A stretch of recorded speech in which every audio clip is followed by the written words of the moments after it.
Hey man, it's me, Kevin Smith. Welcome to the Grow Tent, everybody. You have found the best growing channel on YouTube, man. The place where we simplify the approach for you so everyone can learn how to grow. We make it so simple, even I can understand. So I'm going to listen and learn right now. What's going on, everybody? Welcome back to the Grow Tent. We got a great episode for you today. My voice is finally starting to get back to normal. I might have to pause it a few times to cough because I am still recovering from double pneumonia. So that was a good time. What else on the agenda today? Today we're going to be talking about the Grow Contest. It started this past week. And we're also going to be talking about why your seedlings aren't growing as fast as they should be. We get a lot of questions on, are my seedlings behind? What is this? How does this look? Blah, blah, blah.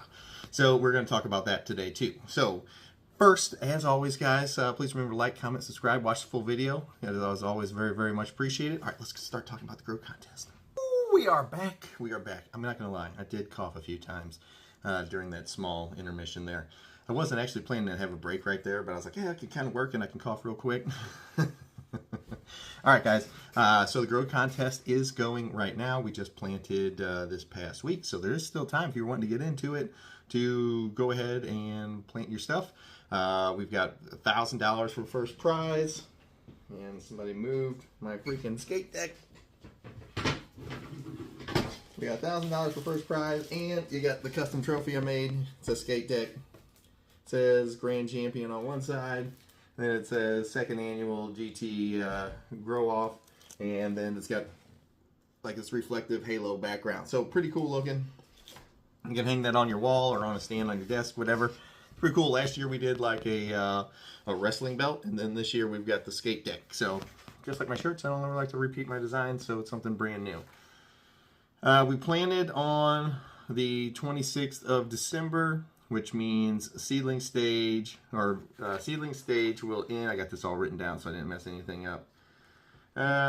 January 23rd will be the start of week 1 of veg. Veg lasts 4 weeks, which means your flower will all start on February 19th, which means the contest ends, shockingly, right around 420. It actually ends 416, which means I can probably announce the winner on 420. It's almost like I planned that out.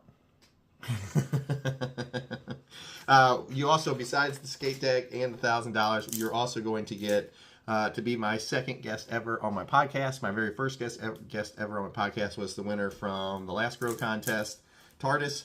Who made that awesome cherry atomic sledgehammer plant. Look beautiful. You guys can use any genetics that you want. I don't care. The only thing is, to get into the contest, you just have to be a member on my membership page. You can find it at WTTGT.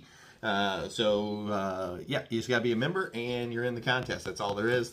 Last year it was like a $20 entry fee with just buying stickers or slaps or shirts, and that got you into the contest. This year, that's free entry as long as you're a member.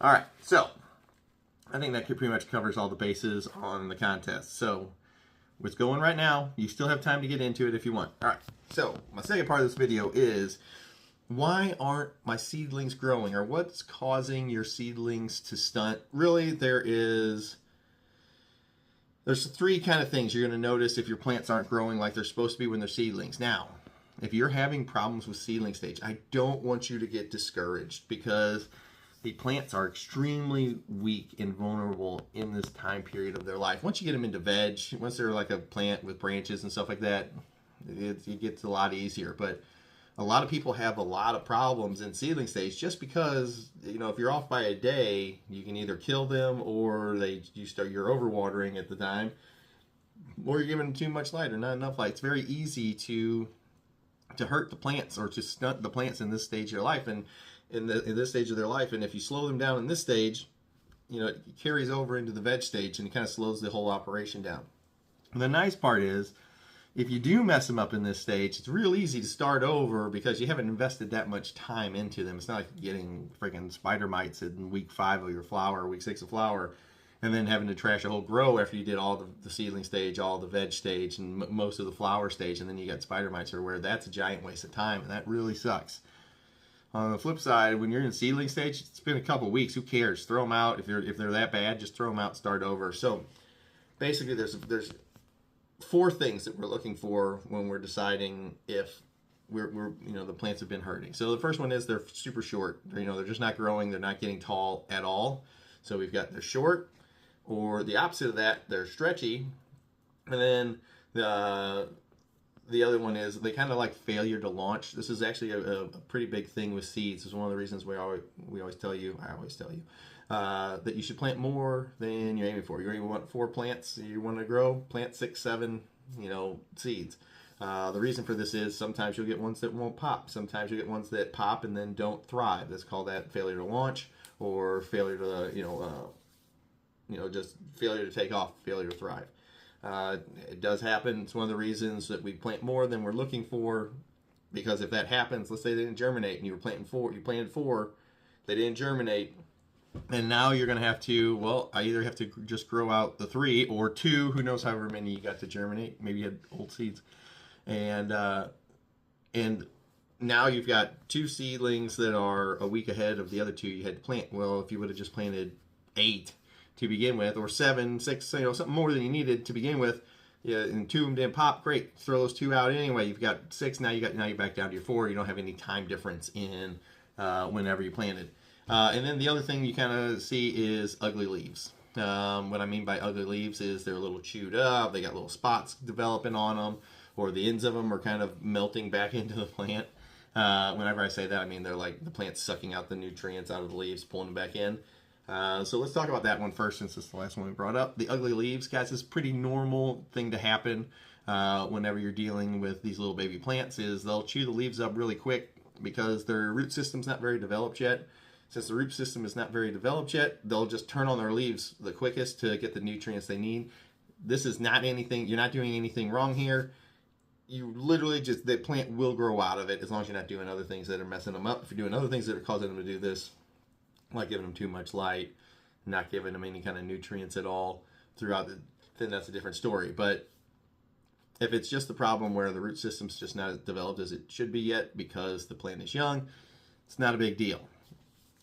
Just give it a few weeks, it'll actually just grow right out of this. So when I see ugly leaves on seedling, I'm not very worried about it, especially if the plant's not super short or the plant is not super stretchy. So as long as I'm not seeing other factors involved in that, I don't really care much about, well, my leaves are looking, a little shitty on my seedling. Yeah, they'll be fine. Just call that ugly leaf syndrome for seedlings, and it's not a big deal. They grow right out of it. If they're too short, they're only too short for one reason and one reason only. They are getting too much light, which keeps them from growing tall. It's like putting an invisible ceiling on top of your seedling. All you have to do is take your seedling, like if you're growing under your big light in your big tent, just move it out to the corners and it'll get less light that way and it'll start growing up again. So if they're too short, you're like, man, it's been 3 weeks. This thing's 3 inches tall. That's way too short for 3 weeks, 3-week old. Move that thing out to the edge and let it start growing up again, because when you put too much light on seedlings do not need very much light.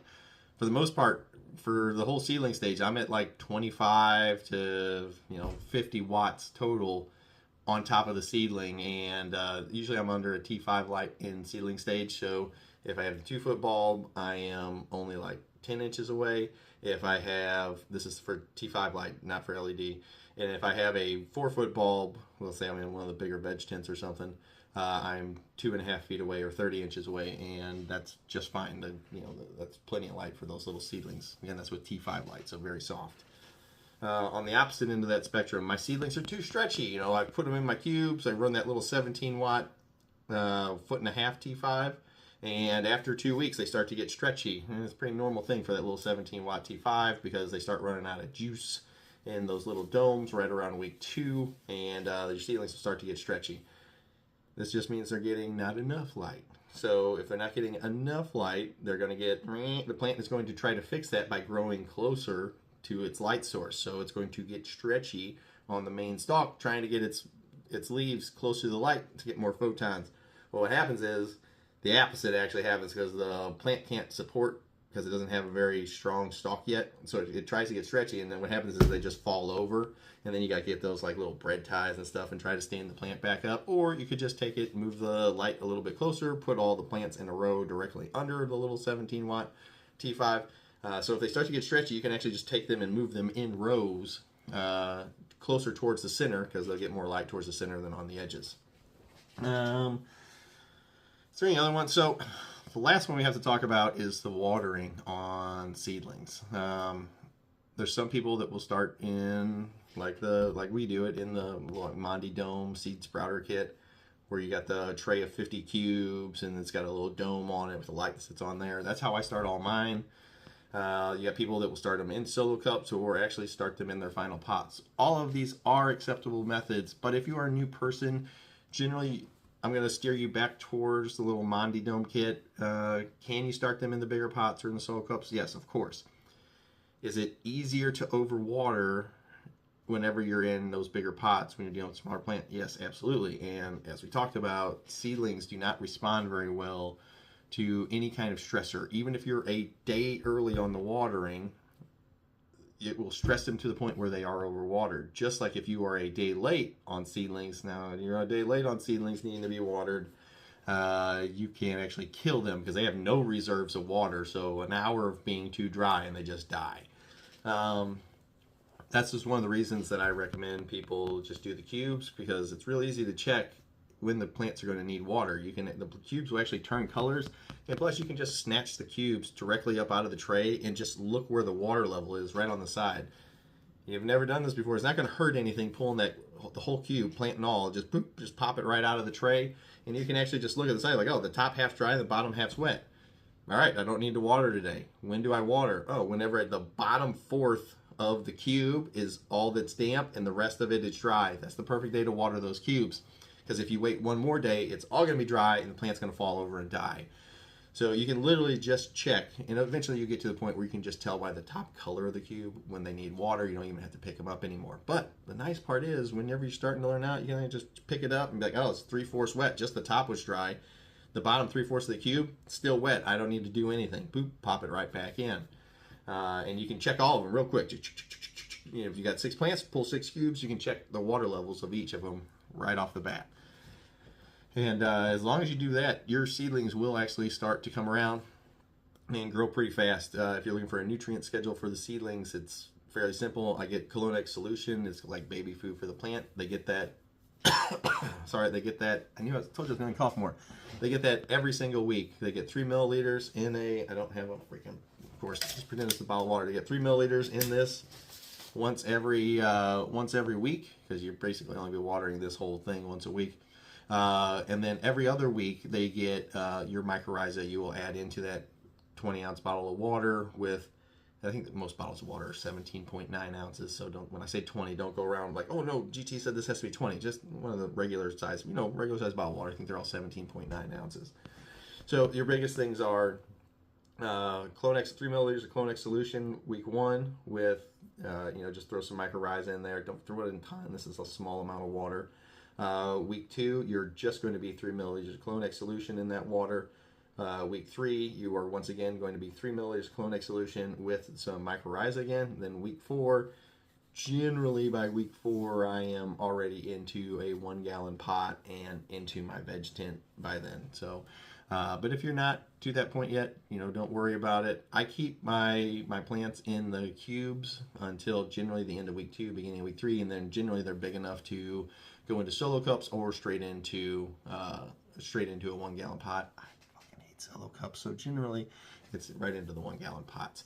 All right, I hope this cleared some things up. I hope everybody has fun during the grow contest. Remember, it's supposed to be fun, so don't get all stressed and worried about it. And once again, please remember to use your VIP consults, because you get to do one-on-one consultations with me during the whole grow contest, so you get a pretty big leg up whenever you're doing it. I hope you guys all have a fantastic holiday coming up for New Year's Eve. Don't get too crazy, and I'll see you guys next year. All right, so I'll miss you guys till then, but we'll definitely be back, and I'll see you guys later. GT out.